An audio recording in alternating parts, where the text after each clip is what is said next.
Encontramos un pozo, el pozo Catamat 1. Este pozo, en el año 2007, estuvimos investigando qué había pasado con él. En el año 2007 empezamos a encontrar declaraciones del entonces gobernador de Veracruz, que mencionaba que, bueno, que este era el primer pozo en aguas profundas, que se valoraba que se iba a encontrar una gran cantidad de petróleo en esa zona, que se iba a detonar el empleo, que se iba a detonar una gran cadena productiva, gran crecimiento económico y disminución de la pobreza para el Estado. Y bueno, digamos que todo esto son declaraciones bonitas, ¿no? Pasaron los años y por ahí de 2009, más o menos, seguimos todo el rastreo con este pozo y encontramos que Pemex lo había declarado un pozo seco, inactivo, improductivo, así es como lo catalogó. El pozo es improductivo, sin ningún tipo de recursos. Y curiosamente ahora, en el año 2012, el Pemex vuelve nuevamente a solicitarle a la Secretaría de Energía que le dé autorización para que perfore en este pozo, otra vez para realizar trabajo exploratorio por 8 años. Entonces, bueno, todo esto a nosotros nos deja con una sensación de ambigüedad, porque en su momento, como ahora está pasando con todos estos recursos, hay grandes alardes acerca de todo lo que se puede encontrar, grandes esperanzas, grandes expectativas acerca de que todo este famoso tesoro va a desencadenar una cadena productiva y viene el desarrollo para México y vamos a salir de la pobreza prácticamente. Y bueno, en realidad cuando llegamos ya a las conclusiones, a los hechos, pues se encuentran pozos que no fueron productivos y que ahora, curiosamente, pues para nosotros es muy ambiguo, poco esclarecedor y poco entendible que se vuelva a solicitar un permiso para perforar un pozo o para explorar un pozo que ya fue declarado seco 2 años atrás. Entonces, de ese tipo de irregularidades, y contestando concretamente a tu pregunta, yo creo que no, efectivamente no creemos que va a continuar esta misma tendencia de hacer creer o hacer pensar que efectivamente hay una gran cantidad de recursos prospectivos, hay un gran tesoro en el Golfo de México y al final pues prácticamente solo se van a encontrar indicios como hasta ahora, ¿no? Hace apenas una semana se volvió a señalar que se encontraron indicios en el Pozo Maximino de grandes cantidades y recursos. Para el Pozo Trión y para el Pozo Supremos, que fueron los que se anunciaron con bombo y platillo el sexenio pasado, encontramos que sí había contradicciones en cuanto a los recursos que se habían anunciado primero. Ahora no traigo las cifras en la cabeza, pero bueno, están en este documento que te proporcionamos, que primero, en el primer anuncio se dice que se anuncia determinada cantidad de recursos prospectivos. ¿Qué será? 10 días después, más o menos, se anuncia una cantidad con una diferencia de más de 500,000 barriles, algo así. O sea, para nosotros era increíble la contradicción que puede haber en los mismos discursos presidenciales, y son 2 discursos que están en la sala de prensa de la oficina. Que Slim es la persona que está asegurando, la Inbursa es quien tiene la única empresa que ha hecho frente a asegurar todas las operaciones en aguas profundas.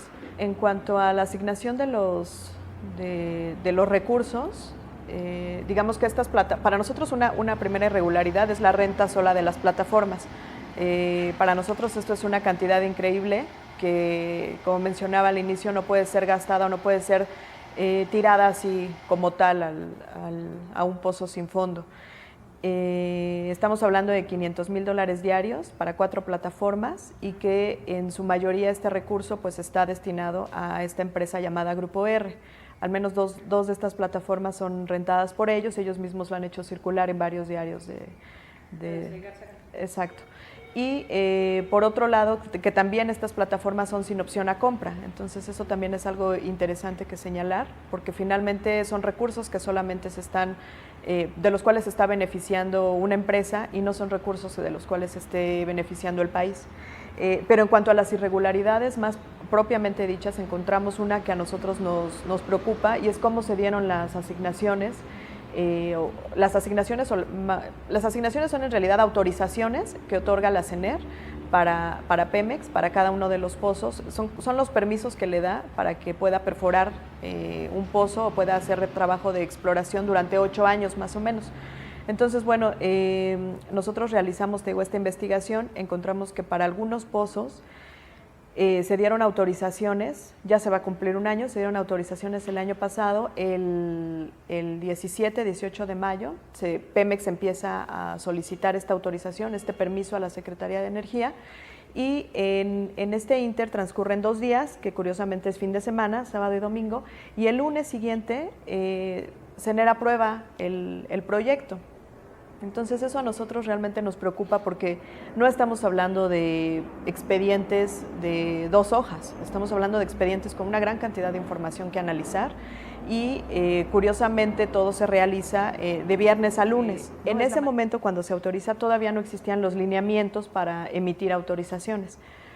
Posteriormente, que será como un mes y medio después, es cuando la CENER empieza a emitir este tipo de lineamientos. O sea, antes no había ni norma, ni reglamento, ni absolutamente ninguna política que le dijera a CENER cómo y en cuánto tiempo tenía que estar autorizando los permisos, bajo qué criterios. Simplemente se autorizaron porque así se les ocurrió, ¿no? Y eso en realidad es muy preocupante porque si tú consultas todos los informes de la Comisión Nacional de Hidrocarburos, que ese es otro tema, la Comisión Nacional de Hidrocarburos identifica un montón de riesgos, identifica 35 escenarios de riesgos, 60 en algunos casos para otros pozos. Estoy hablando de los pozos Trión, Supremus y Cuna. Sí, los buenos. Así es. Entonces ellos identifican en todas sus opiniones bastantes riesgos y de riesgos ambientales y de seguridad industrial. Y todos estos riesgos que identifica, curiosamente, no son tomados en cuenta por la CENER. Ellos, a la hora que emiten su dictamen, la Comisión Nacional de Hidrocarburos dice, el proyecto se dictamina en sentido positivo, pero con condicionantes. Y todas esas condicionantes, te comento, tienen que ver con seguridad, con medio ambiente, con que no se cuenta con todos los equipos para hacer frente a una contingencia. Son bastantes riesgos e irregularidades. Y entonces la CENER, a la hora de que ellos autorizan este tipo de pozos, dice, está autorizado. Ajá, pero y todos los riesgos, ¿cómo vas a hacer frente? ¿Cómo vas a resolver ese tipo de riesgos que ya detectó la Comisión Nacional de Hidrocarburos?